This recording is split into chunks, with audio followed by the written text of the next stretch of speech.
This week's episode is brought to you by Body Scare. All natural body care products so good, they're scary. What's going on?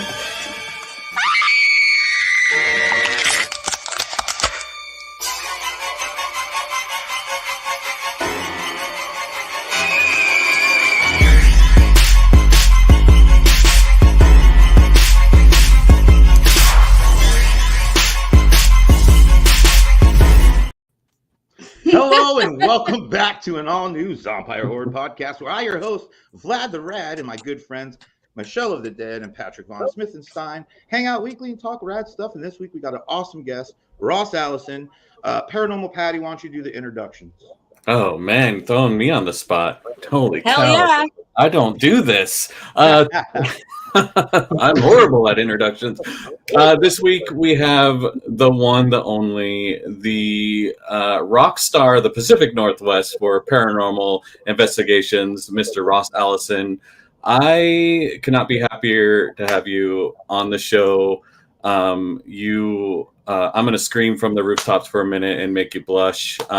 You are probably the most credible and down-to-earth and realistic paranormal investigator that I've ever encountered in my life. I just can't be more excited to have you on board to chat about your life, a ghost, your adventures, and everything else going on. So welcome to the Zompire podcast, Ross. Yay! Well, thank you for having me. I'm assuming you're going to send me a bill for that opening, right? Oh yeah. Yeah. We're a non-profit It's organization. not going to be cheap either. Okay. Melissa says, "Hey," and I just want to point out, it actually shows her picture with her name on the bottom, and I thought that was really, really cool. Oh, Yeah. somebody Melissa's- upgraded. Melissa is our number one fan. She Yeah. is our number one fan. Yeah. Awesome. So Ross, tell us a little bit about. I mean, we know I could say that you're a producer, a documentarian, a paranormal specialist, is what I would say, because I'm far from that. You run Spooked in Seattle. Why don't you tell us a little bit about Spooked? Because I'm really excited. I believe that's where you're going live from. So let's You start forgot there. author, too.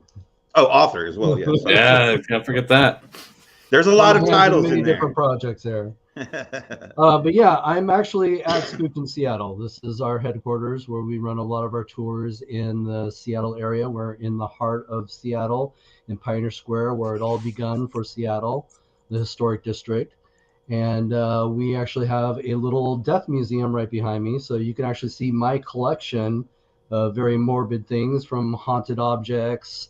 I also have death memorabilia, from mourning dresses to mourning jewelry, vintage coffins from the 1800s. I have a lot of embalming stuff.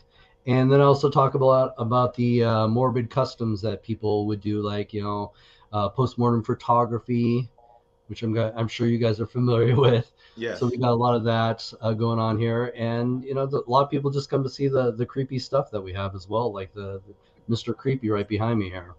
Sounds like I need to start charging people to come to my house. I mean, same. You guys haven't been to my house yet either. So I was there once for a Halloween Krampus event, and I had a little table that I was vending at, and I noticed that there was like a vast collection of Ouija boards there. Are those yours? Yes. Yeah. Oh my gosh. This is such a small world. You guys and the world don't know this, but my boys know that I went to high school with Ross. We didn't like hang out or anything, but I know we had a class together. You were very, very quiet, and you kept to yourself, and you're kind of like me in the fact. What was that? And who knew I'd just grow up to be a ghost hunter, huh? I mean, so how did you start? I mean, how old were you when you started? I mean, you had to have had an interest at a very young age, but when did you actually start getting into this whole like really diving in? How did this happen for you? Well, my origin story is the fact that, yes, ever since I was a little kid, I was fascinated with the paranormal because my mother loves ghost stories. So I grew up listening to these stories and was very fascinated with them. So that sparked that curiosity into this field. And then what really where I took the big jump was when I had moved to California in the 90s. And I actually started doing ghost tours, you know, really getting involved in that. And then plus Lloyd Auerbach, who is another well-known parapsychologist in the field, and he was actually in the Bay Area. So I had learned about a lot of his lectures and classes, and so I had the opportunity to learn from him. Because you got to understand, when I got involved in this field, ghost hunting was not the thing. It's not a thing Yeah, like it it is was. now. Yeah. So people, you know, you had really literally a very small handful of big names in the field that were actually out there ghost hunting. And so it was something that you really didn't talk about or even tell your friends that you were doing this, because most people would just ignore you and think you're a wackadoo, you know? Yeah. So I was in the closet. And so when I moved back to Washington back in 2000, um, I had an opportunity to, you know, continue my fascination with ghosts, but there was no ghost hunting groups in Washington at the time. So what happened was you know, it was Halloween. I wanted to do some ghost hunting. So I'm like, you know, calling all my buddies, say, hey guys, you know, there's a really cool cemetery down the street. Let's go check it out. And they're like, yeah. But all my friends, they want to hit the bars first and then go to the cemetery. Right. You know, a bunch of drunks in a cemetery is not a good thing. Yeah. So a friend of mine just said, why don't you start your own group? So I did. I started Ghost, and it just really took off from there. What does That's a ghost stand awesome. for? What's that? What does a ghost stand for? The Advanced Ghost Hunters of Seattle, Tacoma. Ooh, I love it. I like Yeah. it. Well, I Somebody has a love it. question. Have you been coast to coast? I'm assuming they're asking coast to coast, meaning have you like ghost hunted coast to coast? No. Oh, Coast to Coast AM. The state. It's a it's a show on like public radio, right? Oh, yeah, it's one of the biggest paranormal talk radio shows, and I've been on that quite a few times. But I've been all over the world. I've been to all 50 states doing investigations. I've been all over the world investigating places. In fact, I may take an opportunity to go back to Scotland and do some really cool investigations I've been invited to. So That's it's awesome. been an exciting adventure. what's a good? Give us one of your like favorite stories. Kind of like you were there and you know something exciting happened. Like I need a real good one. Well, there's a lot to talk about, but I know what a lot of people love to hear is one of my personal experiences, one of my scariest personal experiences. What I'm looking Um, for. yeah, That's what I want. That's what I I want to hear. lecture. I lecture all over as well at colleges, universities, and when I do my lecture at these colleges, I'll do a ghost hunt on the campus afterwards. So I'll take the students on a ghost hunt of their campus, and they'll take me to all their, you know, haunted hotspots. Well, I was invited to lecture at St. Louis University, and St. Louis University is where the true exorcist case took place. Oh, cool. Now, I was unaware of this at the time when I was invited the first time to lecture there. So when they took me, you know, to one of the buildings that is haunted, they started sharing all these stories with me, and I'm just like, oh my god, are you really, is this really happened? And it did. I did all the research and found that it all really happened there. Now the building they take me to is right next to the church that was involved in the exorcism. All right, now the story is actually about a little boy, not a little girl, named Linda Blair, just so you know. And they gave him the name Robbie to protect his identity, and he was brought to the campus. He was actually brought to the church. Now the church felt that they could not do a full exorcism on the boy in the church because this could possibly kill him. So they had performed multiple exorcisms on this boy due to the belief that it's not just one demon, it's multiple demons that they believe that, you know, are possessing the individual. So they take me to the building that's right next to the church, and the church at the time had owned this building. They had now sold it to the campus.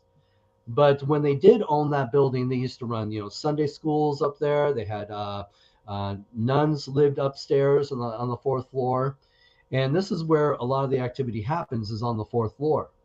So they take me to the fourth floor, And we're kind of walking around, and I'm, surprised. It's huge up there. I can see the old classrooms that they taught the Sunday school. I can see the old, rooms that the nuns lived in.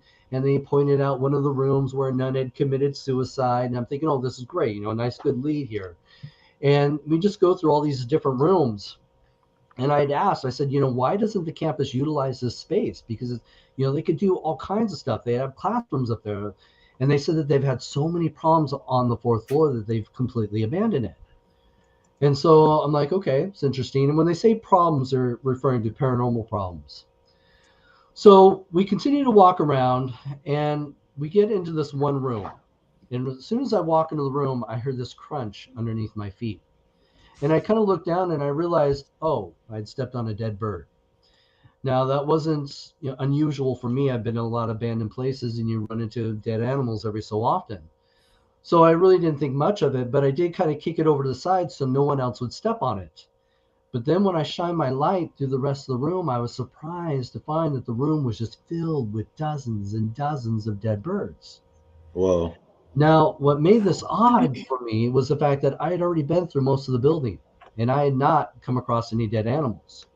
And another thing that's odd about this is security had removed all the doors on the 4th floor. This made it easier for them to make their rounds, especially when they have a lot of problems with students constantly sneaking up there to scare each other. So security removed all the doors. So I'm realizing that these birds had access to the whole 4th floor. Why did they all choose to die in just this one room? Well, come to find out, this is the room that the boy had stayed in. Oh, wow. Now, knowing at this point that they had most likely performed an exorcism in this room, creep factor's gone up a bit. Now, one of the things that I do is I give the students some of the basic equipment that they can use on a ghost hunt. And so we all gather in this room, and we're in this room for less than 5 minutes when all of a sudden all the equipment starts to go off at the exact same time. We're talking the temperature starting to drop. And I can feel it getting colder, almost to the point where I'm expected to see my breath anytime soon. The EMF detector is going off like crazy, and we can't figure out what's causing the EMF readings. And then the compass is just spinning around and around and around, and it will not stop. That would be the part that would scare me. And I'm just like, oh my God, this is really happening. So, as a paranormal investigator, I got to document this. I got to prove that we are really experiencing this. And a photo is not going to prove that. So luckily, my camera shoots an infrared video as well. So I switched my camera over to video. I start filming the equipment going off, and I'm filming the students, and I'm trying to document this the best that I can. And so I'm documenting this, and it starts to slow down a little bit. And I realize, okay, before it completely stops, I want to try for EVP. Now, if anybody's not familiar with EVP, that's electronic voice phenomena. So those are the voices that appear on our recorders that are not supposed to be there. So I'm starting to ask questions into the air, and I get to the question, can you tell me whose room this is? There's about 12 seconds of silence. Then I start to hear crying to the left of me. And I turn and I realize that a couple of the female students have started to cry because they're so terrified being in this room. Holy shit. And so I realize, okay, they're uncomfortable. I have to admit, I'm uncomfortable too. I don't have my normal ghost hunting team. This is a bunch of college students just following me around. So for me, I'm always about safety first. I don't know what we're up against here. So let's go ahead and wrap it up. And I'm hoping that after the initial ghost hunt with the students, I can come back and do my own little investigation. So I didn't get a chance to go back and do an investigation that night.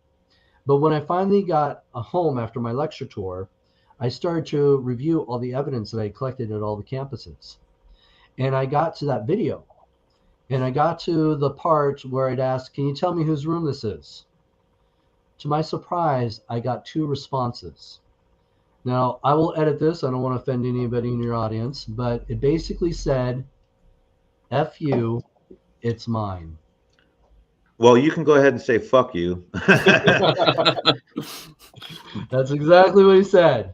Yeah. And so that for me was probably one of the most interesting investigations. And with the That's whole terrifying. stigma of the movie too, with the immediate deaths after the filming and everything like that. To be in the actual room has got to be like, I mean, I'm getting goosebumps just hearing you tell that Yeah, story. me too. Yeah. For sure. I thought it was cool going to the stairs that they were filmed at when the priest falls down the stairs. Like I've been to those stairs. I thought that was cool, but you got me topped. That's way cooler. I can even make the story better. So after that, I had the opportunity to go back to the campus. They invited me back for another, paranormal event. And this time, what was interesting is a few years had already passed. And as I was talking to the student campus that plans the events, I was telling them about my previous experience and said, I would love to go back there. Can we get back there? And they said, well, unfortunately, they did remodel the 4th floor.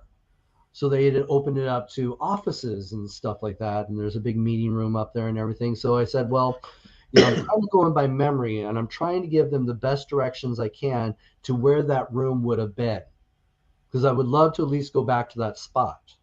All right. So come to find out, yeah, they remodeled the 4th floor, but they left that whole section untouched. Oh, wow. Nice. Yeah. They blocked What it was off their with reasoning? something else. So that room is still there. And the only way to get to that room is you have to go up this creaky old staircase, and you have the room. There's a couple attic spaces up there as well. And so that's the only way to get to that room. Okay. So we had the opportunity to go back. And this time I was excited because they offered me some time to have my own private time there. And so I'd set up some equipment up in the room, and I left it there for the night. So when I came back the next morning to retrieve my equipment, I was surprised when I played back the recordings. So after in this recording, I'm sorry if I would have known I was going to tell this story, I would have sent you some of the audio clips you guys could have shared. But after we had left, you can hear us leaving the premise because you hear us all go down the stairs. After that, you can hear what sounds like doors opening and closing. You can hear somebody walking up in the area. All right. Then there's the sound of somebody pounding on a door and a female screaming, "Let me out, let me out, let me out." Oh, Oh my wow. God. Yeah, I definitely want to hear that. Yeah. Um, So that Wow. was definitely an interesting place. And the reason why they left it untouched is because they do believe there's something there. In fact, security had stored their bikes up in that room for one point, and they'd say they'd come back and their bikes, the handlebars would be twisted around, the seat would be twisted around, the chains would be ripped off the bike. Yeah. Dude. So they basically have just left it alone. yeah, that's time to just move on. No, that would be. I definitely would want to go to that room. I'm not gonna lie. I would go hang out and try to figure out what's going on in there. Oh yeah. In that story, and any other story that you could possibly ever tell, you mentioned data collecting and equipment, and you and your team comes to equipment and data collecting are leaders of the pack. You guys you set the pace for what people should be doing, and within that, you created your own piece of equipment called Spectre, and Spectre is in its second iteration now, which was revealed in Parasense, which we'll get to later. But I would love to hear how Spectre came about and how it's revolutionized what you do out on the field for your paranormal investigations, how it's made it easier, what kind of data you've been able to collect outside with Spectre that you weren't able to get in the past. Definitely. Well, Spectre came to me because I've always been more scientific in my approach in trying to validate these encounters. I think the secret to my success is I've always been very open and honest in my approach. And it's funny too, because you bring that up, and it seems like every ghost hunter out there has got hundreds of terrifying stories that they could share with the audience. To be honest with you guys, I've been in this field for over 30 years, and I probably maybe have 5. And Wow. that's just because I'm very open and honest with, you know, what I have to share with you guys. Now, and on that comment, you know, it's also the same in how I try to collect the data that's needed to support what we believe or what could be happening out there.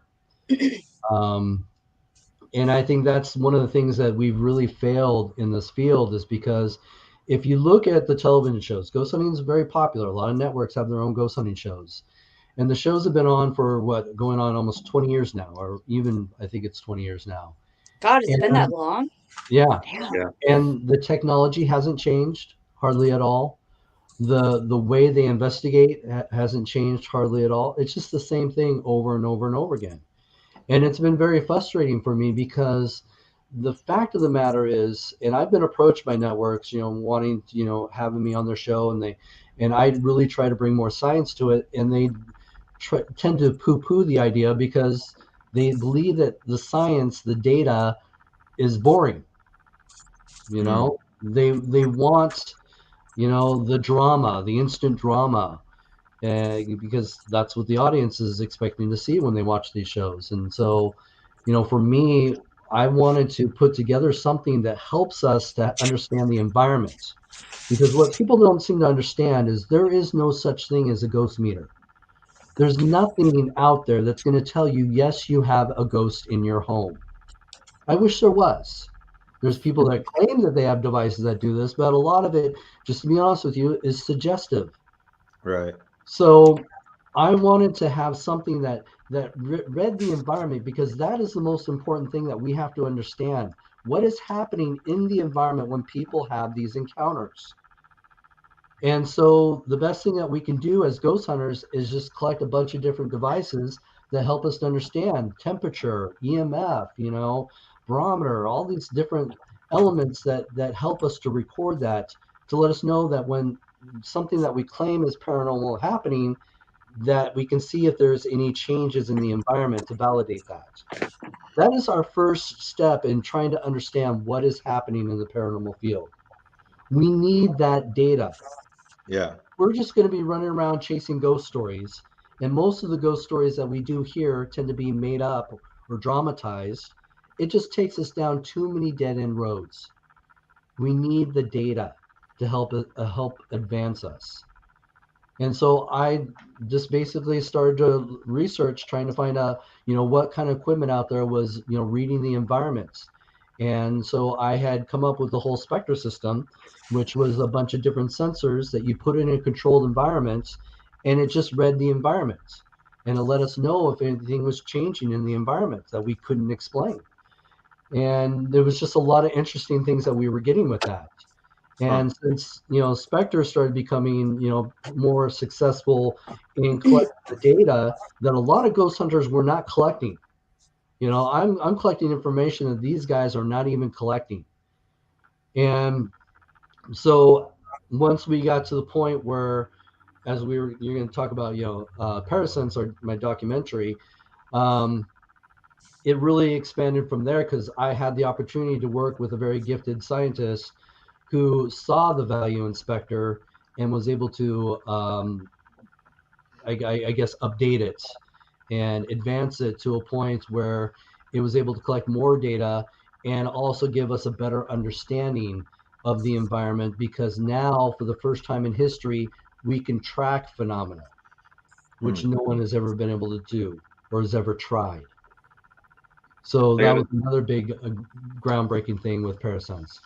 Real quick, Ross, we did have a question come in. I know that you'd have an answer for Nick the Zombie, who, if you've been to Crypticon at all, you've probably met or seen him there. He has some ghost investigating equipment, but doesn't know what places would be okay to go that are accessible for a wheelchair or just scooting around in Washington. Do you have any suggestions for our buddy Zombie Nick? Well, there's lots of places, you know, even, and I hate to plug my book, but there's the whole purpose of writing my book, was to give an audience great locations to pursue, especially if you have limitations. You know, cemeteries are always great. I love going to cemeteries, and people are always like, why would a cemetery be haunted? You know, but people tend to forget that cemeteries were a lot different back in the day. People visited cemeteries a lot more. So there is also the belief of being attached to your body and not being able to let go of your body. So there's a whole nother reason why cemeteries could be haunted. So, when you have access to places like that where you can capture some great phenomena. One of the first time I ever saw a physical orb with the naked eye was in a cemetery. I watched a ball of light shoot from a tombstone and float right behind another tombstone. Oh wow. So So just yeah. so they know, what's your book called and where can they get it? If you're in the Washington area, Spooked in Seattle is a great book. But also, too, I do like to focus on a lot of public places, places that are usually open to the public. So any of my books in the Haunted series that I did with David Weatherly, I usually cover a couple local places as well Right. to get access to some places. So, Nice. there's a lot of great haunted hotels. If you want to check into some of the haunted rooms and have access to that for the night, that's always a great thing to do as well. That's how I started out, was doing cemeteries and checking into haunted rooms at hotels. Yeah, I've been watching a lot of television shows that have the haunted room thing going on, and it's been probably one of my most frightening things, because typically when you go into a hotel room, you're there for the weekend or whatever the case may be, Mm-hmm. and you go in and you're just like, oh, it's the whatever inn or whatever, and then the next thing you know, you start having things happening while you're there, and like, what the hell is going on? I think Right. that Hotel Cortez one was one I just watched recently, and I'm just like, Oh, yeah. man, like to think about just normal people in hotels are weirdos. Like, you know what I mean? Like now you got to start worrying about supernatural stuff if the building's too old. And I'm like, I don't know if I can handle it.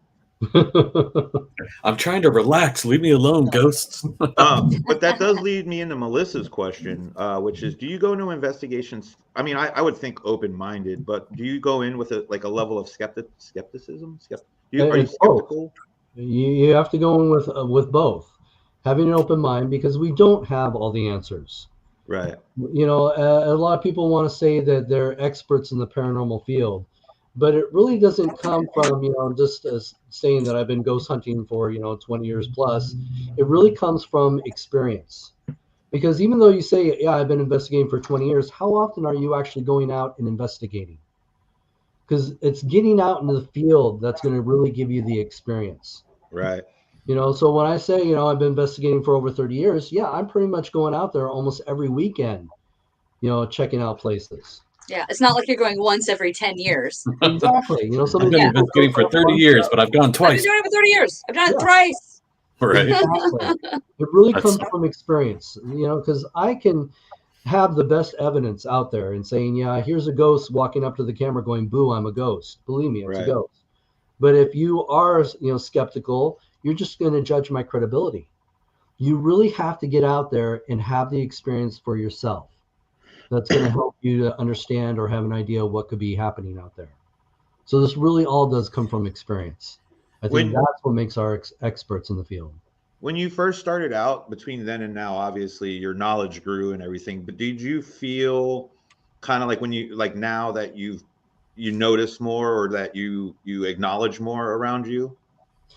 Yes, you become more observant of your environment. That's for sure. Yeah. And that's something you should be. If you're not a very observant person, it's going to be more challenging for you to be a paranormal investigator, because you really do have to be very observant. I imagine. Go ahead. You have to be more in tune with the energies around you as well. Well, I think sometimes that helps. I don't call myself a psychic or a sensitive. Now, I've had my moments where it's like, how the hell did I know that? I think that is part of our system, and our fight or flight system. That is something we are built with, that we're born with. And I think that it's part of our survival skills, because when we were back in the day out in the woods trying to survive, you wanted to know if there was a predator on you, Right. So that's where it comes from, where you can actually hear somebody, behind you, or feel like there's somebody watching you. So there's a reason for that. It's part of our survival skills. And that does apply when you actually go into a haunted place. You can feel as if there is somebody watching you when there shouldn't be somebody there. Your spidey senses pick it up. Yep. Oh, yeah. Earlier while you were chatting with one of your stories, you mentioned safety first. I've been on one investigation with you, and your attention to safety is phenomenal. What kind of scenarios do you play through in your head, or have you experienced in the past to get you in tune with your safety? Because I know when you go out on paranormal investigating, you go to a lot of really dangerous places. I was on a old tugboat with you that had lots of rickety stairs and trip hazards and just things you could smack your head on. Did the safety come to you like right away, or were there experiences that you had that were like, okay, I need to start thinking about this? And like, how nerve-wracking is it to be kind of responsible for everybody's safety when you have those kind of environments? Well, a lot of it comes from watching, I hate to say, bad investigators do really stupid things in places, because there have been, unfortunately, very unfortunate events where people have ghost hunted and they've died. They went into an abandoned place and walked out onto the floor, and the floor didn't hold them up and they fell through the floor. It happens, So I don't want to be in a situation where I have to ghost hunt for you. Okay. So I definitely always want to make sure that, especially when you're in charge of a volunteer organization, you never want to be in a situation where one of your volunteers gets hurt. Yeah. And it's not always just a situation where it's just the location that you're investigating. Sometimes it's even the clients you're dealing with. Oh. I remember once where I was a guest investigator. I was invited out to help another team with their investigation. And so we get out to this place that's out in the middle of nowhere. All right. Literally, cabin in the woods type of situation. And as soon as we walk into his house, right behind us, he locks like the 3 deadbolts right behind us. But like, this is how horror movies start out, okay? Yes, it is. And you start to go walking around through his, property, doing your readings and stuff, and you look and you can see underneath the couch there's a shotgun, or you go into the bathroom and it looks like he cut an artery or something shaving. Stuff like that. I found myself in this situation, like I didn't feel safe because I'm stuck in this house with this guy that I don't even know. Yeah. And I started to ask the team that I was helping out. I was like, did anybody do a walkthrough? No, we didn't do a walkthrough. Or background check? Yeah, or anything. Try to determine what kind of individual you're dealing with. Right. And we have, our clients send pictures of the environment before we go out and check it, for an investigation, just to see what we're walking into. And that was a situation where I told them, you know what, you need to tell them that we have an emergency. We will come back and investigate later, just to get us out of that house. Wow. And that's what we had to do. Yeah. Whatever came of that? I don't know. It came that we never went back. Investigation with that team ever again. And it's tough because my biggest thing is I really want to educate people out there in the field. If anything, learn from my mistakes. Let me give you the shortcuts, what works for us and what doesn't work for us. And so I am always willing to share my knowledge with anybody out there that's willing to listen. But unfortunately, due to the popularity of ghost hunting, you got far too many egos out there, and everybody's claiming to be experts in this field. And I don't even like to call myself an expert in this field because there's still so much we don't know. Even though you are. I'll call you the expert for you. Luke says he stayed at a house in Grayland, which I have no idea if that's in Washington or not, many years ago. Not kidding. It was nuts. Yep, the house in Grayland was straight out of a horror movie style. I would think that because most places, and I was going to ask, this kind of leads into a question I had, like the older, the more likely it is to have the spirits. And growing up on the East Coast, I don't want to say I don't believe in them, right? Because that's not true. But I would say I'm a skeptic. But I grew up on like the oldest part of the country. And so do you notice that like maybe per square mile or whatever, however you want to look at it, like maybe the East Coast is a little bit more condensed with? Well, the East Coast, there's a lot more history. Right. But it's not to say that even on the West Coast, we don't have history as well. Right. Our roots go back to the Native Americans, just like, any other, state in America. So there were, civilizations here before us. We just don't always acknowledge it or even think of it when we're doing investigations.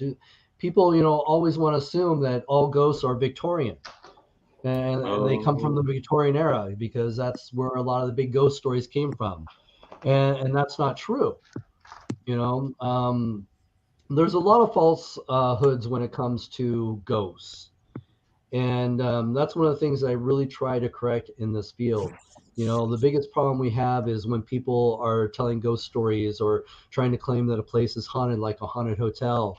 They want to claim that the ghost is Elvis because he spent one night at this hotel. It's just a money grab. Why? I've spent many, many nights in hotels all over the world. I can't even claim that there's one I would even want to go back to, Right. So it's interesting that a lot of ghost stories come from the fact that they want to tag it to, somebody famous or some tragic event that happened there. But that ghost may not be involved in any of that. Right. And we tend to assume a lot more than we have the facts to back up what could be possibly going on in these locations. And the biggest problem that we have is the fact that people don't spend enough time actually going back to places. Yeah. We investigate a location once and that's it. And then we're bored and want to move on to the next one. Right. But we really do have to devote a lot more time to some of these locations, because we're not there when the people living on the property are there 24/7. We're not there when the people that work on the property are there 7 days a week. It's a situation where it is very time consuming. Mm-hmm. And most people nowadays, and I hate to say this, but there's far too many lazy ghost hunters.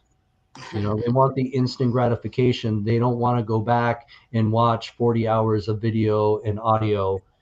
Right. And have to comb through all that stuff to try and find something interesting. And Melissa would like us to know that behind Ross, the doll is haunted. Its face keeps changing. Mr. Creepy. It's watching us. I was just going to point that out. Mr. Creepy was pointed out. Let's hear about Mr. Creepy. Yes, Mr. Creepy right here. This gentleman is a ventriloquist doll made in the 1960s by a retired ventriloquist artist. In fact, Oh yeah, pulling Mr. Creepy out. I'm not pulling him out. Oh. I'll show you some photos. This is the guy who actually made Mr. Creepy. Oh wow. Back in his retirement years, you can see some of his other dolls that he actually had made. Oh, those are creepy. Dude. Yeah. What a dapper fellow. Look, I try to find any excuse in the world to use the word dapper. So hey, I'm with you. that was a fun word. Time. Yeah. So I'll tell you why I don't bring out Mr. Creepy. Let me finish his story here. So he was made in the 1960s in that gentleman's retirement years. And he made that doll in his likeness, and he made a female counterpart in his wife's likeness. Now, what made these dolls extra creepy is they actually used their real hair on the dolls. Like their own hair. Their own hair. So the reason why I don't bring them out of the case that often is because the hair is actually starting to fall out. So, I'm going to do one better, and I'm going to make one with my own finger. Yeah, that's last finger. Wow. I still can't believe they let you keep that. Hey, sometimes you got to lie to get what you want in life. Yeah, so his story basically is that when the couple had died, they were sold as a pair at an estate sale. So a woman who purchased them, she deals with antiques. So she brought them to her antique store, and she put them on a shelf behind a register. And they sat there for a good long time, no issues whatsoever. But the interesting thing was they sold her building. So she had to pack up all of her stuff and move to another location. So she packed up the dolls separately and she put them into storage. And when she got her new location, she pulled pieces. And she actually found him, but she didn't find the female counterpart. But she went ahead and put him on display in a glass case behind the register. And that's when things started getting weird. She said she started having these weird sensations, like somebody was always watching her. somebody breathing down the back of her neck. She said some days she'd even come in and find that his head would be turned. She said some days his eyes would be looking left or right. Now, what's interesting about his eyes is his eyes are actually spring loaded. So when you play around with his eyes, to move his eyes left or right, you have to use this trigger. But once you let go of that trigger, his eyes automatically spring right back to the center. So they can't stay left or right unless you're holding on to the trigger. But there are days when she'd come in and find him looking to the left or looking to the right. I've experienced it myself. I was just going to ask that. Yeah. And then she said some days there'd be, she'd come in and the glass case would be wide open. So just went out for a stroll. Yeah. So yeah, there's just a lot of weird things. He'll move around. June, my VP, when we were in the pandemic and we had to shut down Spooked in Seattle, she actually kept him in her room. And she was having a lot of weird experiences where, lights were turning on and off by themselves. Yeah. We just moved out of a house that was built in 1895 here in Shelton. And my wife would say that when I would go to work and things, because I would work 12-hour days and I would sleep 8 hours. So I was basically awake for 2 hours before work and like an hour, or 2 hours after work and like an hour before work. But she would see things that would like, when like a picture comes off the wall, it just drops.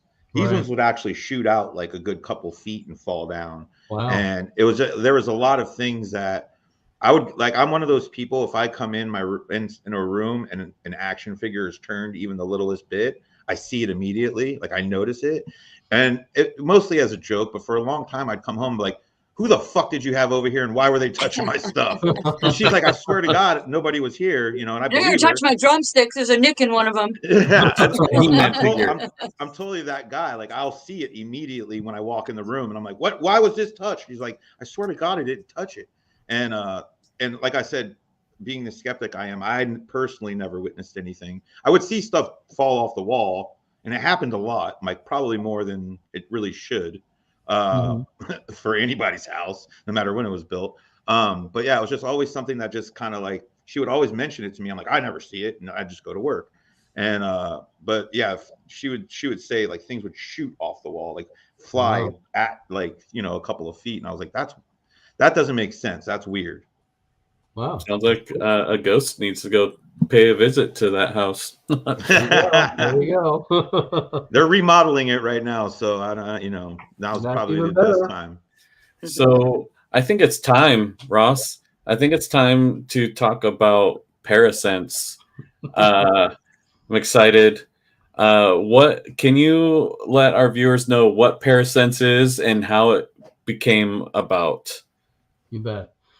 So, Parasense was inspired after a young man had reached out to me about his personal experience when he was working in an abandoned brothel. He was upstairs doing some sheetrock, and he was just standing there when something groped him. Ooh. And he's just like, he was puzzled by this experience, and that was not the only time he had that experience. In fact, he lived right next door to that brothel, and he believed that whatever physically touched him followed him to his house. And there had been a few times when he'd be alone, like in the shower, something was, fondling him in the bed and in the shower. Now, this is not the first time I've heard of, something like this. I've had clients in the past tell me they've been, touched in various ways by ghosts. And of course, there was the very famous case of the entity case where a woman was, physically, raped by a ghost. And so it was a situation that it's like, yeah, you can tell me these stories, but how do I believe you? I have to take your word because it's only a personal experience that you've had, and especially such a personal Right. experience. Right. For me as an investigator, it's interesting that you have these experiences, but how do I, as an investigator, investigate this kind of a haunting? And so it really got me thinking. It was like, okay, if people are being touched by ghosts in various different ways, how do you prove touch? And so I started, going through my books to see if anybody had ever done some experiments. Is there anything I can do out there, some sort of experiment that I can come up with and try to validate these encounters? And to my surprise, I couldn't find anything throughout history that anybody ever tried to prove touch. And then just one thing just led to another. It's like, okay, am I the first in history to actually take on this challenge? And if I'm going to take on this challenge, how do I do that? So this all started going on 7 years ago. And I started to realize, okay, here's some cool experiments that I can do that might be able to validate this. But if I'm going to try and prove touch, I need to see what's happening to the physical body itself. Because you need to see what's happening to the muscles, to the skin. And so I realized, well, I'm going to need people to be naked. And are they going to be willing to do this? And another thing that is just, I realized, again, if you're trying to validate these experiences, if you're wearing clothes and you're saying, oh, I felt something touch my back, anybody in the scientific field is just going to roll their eyes at you because it becomes contaminated evidence because you had a shirt, and they're just going to say, well, it could have been your shirt. Could have been a wrinkle in your shirt that just came out, or Right. or anything like that. So you have to eliminate those contaminations. And this is where it became the big challenge, because now I realize, okay, people are thinking I'm doing naked ghost hunting. And it's not only that, naked experiments go back in history when, scientists were trying to figure out how the physical body works. How do muscles work? How do we operate? How do we lift? How do we run? How do we walk? That all goes back to understanding the human body. And I kind of have to do the exact same thing. I have to understand what is happening to the human body, to the flesh, when people are having these experiences. So nudity just feeling like, yeah, I guess that's going to have to be the thing. And so then that's when I started taking naked people into these haunted locations where physical phenomena would happen. And I'd leave them alone in these rooms. And then the next step was, setting up these experiments to see what was happening. And I was getting some interesting results with this, but still not enough that I could present this to science and say, hey, here's proof, accept it. Because that's always been my challenge. That's what I strive for, is just to have some sort of evidence that's going to make anybody who is a skeptic, who is in the scientific field, go, that is interesting. Okay. So I realized that there was some interesting things happening. And I reached out to a gentleman that I had done a radio show called Chad Goodwin. He had me on his science, talk radio show that he had hosted. And I thought, well, here's a guy in the scientific field. Maybe if I tell him what I'm doing, he can give me some ideas, or maybe he might be able to help. I didn't know where it was going to lead to. And the funny thing is when I told him what I was doing, he was like, wow, this is really interesting.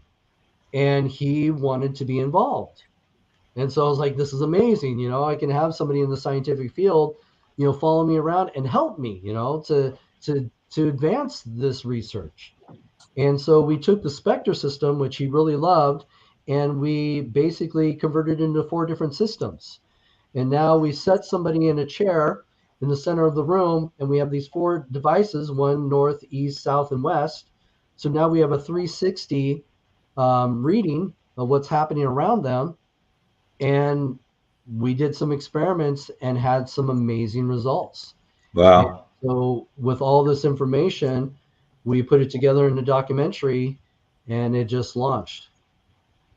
And it is a fantastic documentary.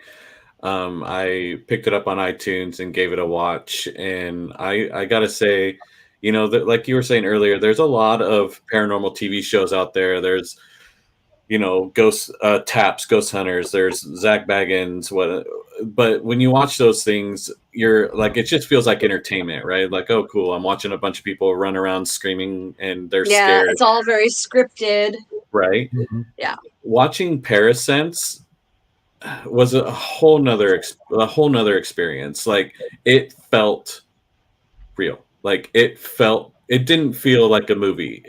it was just so well put together. The experiments you guys did were fantastic. The evidence that you showed was mind blowing. I was like, oh my god, like the scratches, mind blowing. And there's one part that I watched that really just kind of stood out to me where credibility comes into play, right? Where it's like when you look at a ghost hunter and you're like, you look at a ghost hunter, and I'm sorry for if there's any fans out there, but you either look at him and go, that's Zach Baggins, who is not creditable, or you look at him and go, this is a credible person, which is where I put you. And the scene is, and I'm sorry, spoiler alert, but it's a documentary, so it's still good. But spoiler alert, there's a scene where you record a door being closed after everybody leaves. And if I was watching that scene in any other documentary or any other show, I would have questioned it immediately. I would have been like, that's probably staged. But when I watched it in your documentary, I was like, fuck yeah. He just caught some badass evidence that I truly believe happened because you're that credible. And it was that spot just stood out so much to me, like just for the credibility of you. And I just wanted to make sure I pointed that out. You know, I'm gonna cry for him, man. One of the things that is hard when you're trying to, put something like that together is you really want to be as transparent as possible. But unfortunately, you can't put a full, 25-minute experiments so that people can see that this is not the magic of editing. This is what happened from A to B.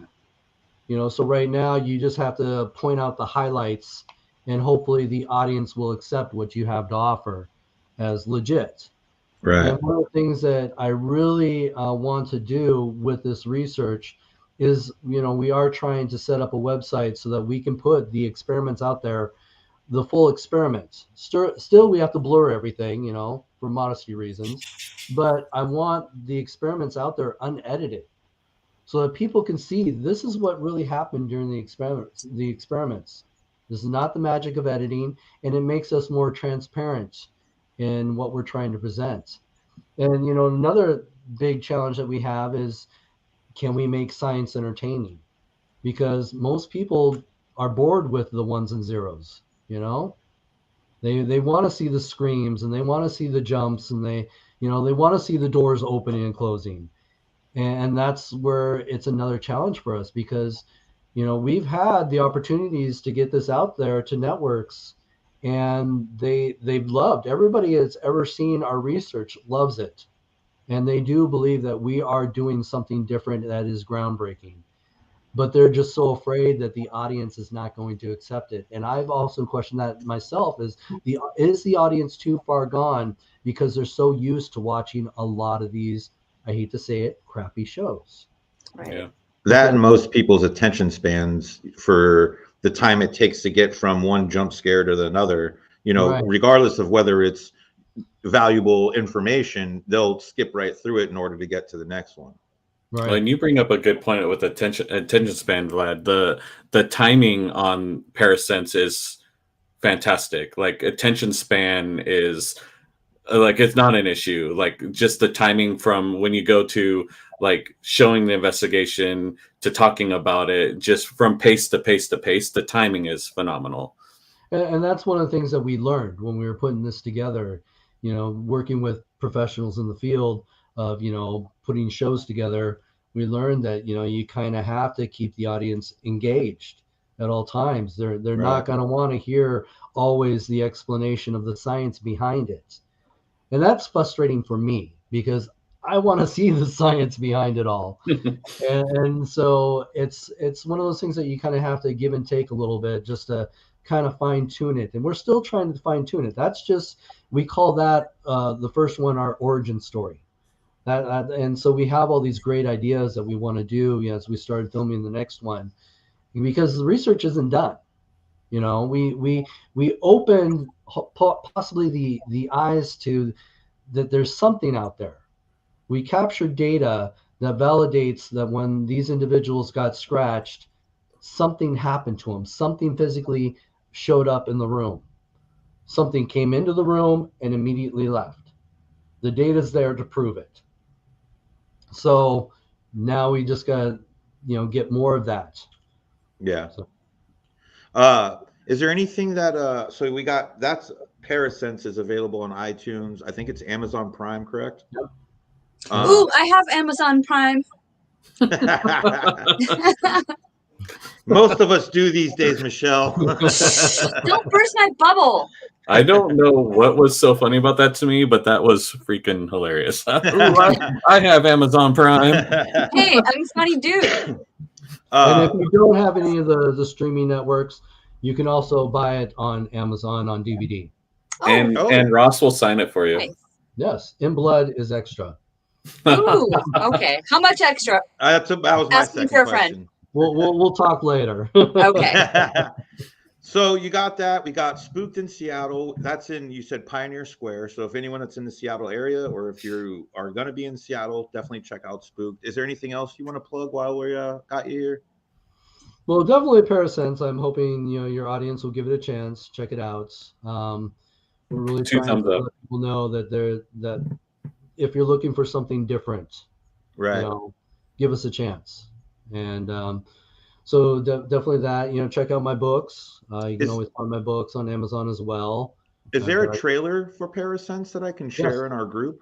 Is it on YouTube? You can also go to our website. There is a website that we're working on called Touched by a Ghost. .com. So if you go to Touched by a Ghost, there's the trailers up there. Okay. Well. Cool. That website sounds kinky, Ross. I mean, someone Facebook users stoked to watch it. Yeah, I am too. I think that'll be the movie tonight. The biggest thing that your audience can do, or if anybody watches it, is please leave a review. The reviews really do help boost it out there so that it gets tagged in with other shows, so that people will see that it's out there as an option to watch. I'll leave my review tonight. Awesome. Well, Ross, we really appreciate you coming on. I'm sure we could talk about ghosts forever, and spirits and all that fun stuff. Melissa Volan's going to go watch it, and she's awesome. She's our #1 fan. Thank you. So you can count on her for sure. But it was awesome having you on. I'm really happy that we were able to do this, and I'm excited to go watch your movie now that Patrick already watched and I haven't. So I suck. Slacker. Yeah, I'm watching too. Yeah, that's awesome. Such a small world. But any parting words for us, Ross? All I have to say is, if you're going to go out there and ghost hunt, please be safe. Yeah. Safety's first. Yes. Safety first. Safety first. Spoken you, from Ross. the man. We appreciate you coming on. Thanks, man. Anytime. You have a great night. Guys. That was awesome. Spooky ghost stuff. I like it. Yeah, that was so cool. He looks exactly the same as he did when we were teenagers, except for he's got facial hair now. So. Somebody said that's a great show. I agree. Thank Ross you. is awesome to have on. Yeah, super fun. So here's the thing I thought about for next week, right? So I spoke to John Dugan. We're gonna have him on soon. He asked for a rain check because he's busy next Monday. But I thought to myself, we've talked about Friday the 13th. We've talked about Halloween. We've talked about Texas Chainsaw Massacre. Next week, can we please talk about the one and only Five Finger of Death, not the band, Freddy? Frederick von Krugenstein. Sure. Frederick von Krugenstein. I'm sold. I mean, I figured there's 11 movies we can talk about. Yeah, something like that. There's plenty. Yeah. Melissa says, yeah. Frederick von Krugenstein. Maybe I'll break out my glove. Yeah, break out the glove. I'll wear my hoodie. I have a Frederick von Smithenstein hoodie. Wait, what's his name? Luke said, Frederick von. Oh wait, Krugenstein. Krugenstein. Frederick von Krugenstein. Everybody who's watching right now, or who's going to watch the replay of this, check out Ross's movie Parasense. It's fantastic. I can't speak enough for it. It was such a great documentary. Check it out. Give it a 5-star review. He deserves it. He busts his ass in the paranormal community, and he's got a lot to show for it. That's awesome. Yeah, I'm excited Will to do. watch it for sure. So Nice next week, fella. Nightmare on Elm Street. Sounds great. And with that, folks, this is your host, Vlad the Rad, with my always good friends, good pals, good buddies, Michelle of the Dead and Paranormal Patty. Saying, we'll see you this wait, hold on. Somebody said something. Just added Parasense to my watch list. That's awesome. Thank you. Boom.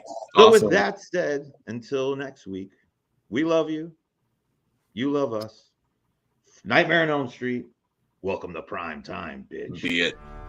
This week's episode is brought to you by Body Scare.